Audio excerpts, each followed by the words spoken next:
David వార్నర్కు Royal Challengers Bengaluru RCB జట్టు bumper offer ఇచ్చినట్లు తెలుస్తోంది. వచ్చే సీజన్లో డేవిడ్ వార్నర్ను తమ జట్టులో ఆడించేందుకు నిర్ణయం తీసుకుందంట ఆర్సీబీ జట్టు. చెన్నై వదిలేసిన అజింక్య రహానెను బేస్ ప్రైజ్కు కేకేఆర్ కొనుగోలు చేసిన సంగతి తెలిసిందే. ఇక డేవిడ్ వార్నర్ విషయంలో కూడా అచ్చం రాయల్ ఛాలెంజర్స్ బెంగళూరు జట్టు అలాగే చేసేందుకు నిర్ణయం తీసుకుందట. మొన్న జరిగిన మెగా వేలంలో డేవిడ్ వార్నర్ను ఏ జట్టు కొనుగోలు చేయలేదు. గతంలో సన్ రైజర్స్ హైదరాబాద్ జట్టుకు, ఢిల్లీ క్యాపిటల్స్కు ప్రాతినిధ్యం వహించాడు డేవిడ్ వార్నర్.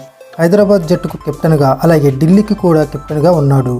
అయితే ఆస్ట్రేలియా ఫాస్ట్ బౌలర్ జోస్ హజల్వుడ్కు మొన్న బోర్డర్ గవాస్కర్ ట్రోఫీ 2024 టోర్నమెంట్లో గాయమైంది. అతనిని 12 కోట్లకు పైగా కొనుగోలు చేసింది ఆర్సీబీ. అయితే గాయం కారణంగా ఆర్సీబీకి దూరం అయితే బేస్ ప్రైజ్కు డేవిడ్ వార్నర్ను కొనుగోలు చేసేందుకు సిద్ధమైందంట ఆర్సీబీ యాజమాన్యం. ఇక ఈ ఆఫర్కు డేవిడ్ వార్నర్ కూడా గ్రీన్ సిగ్నల్ ఇవ్వబోతున్నట్లు తెలుస్తోంది.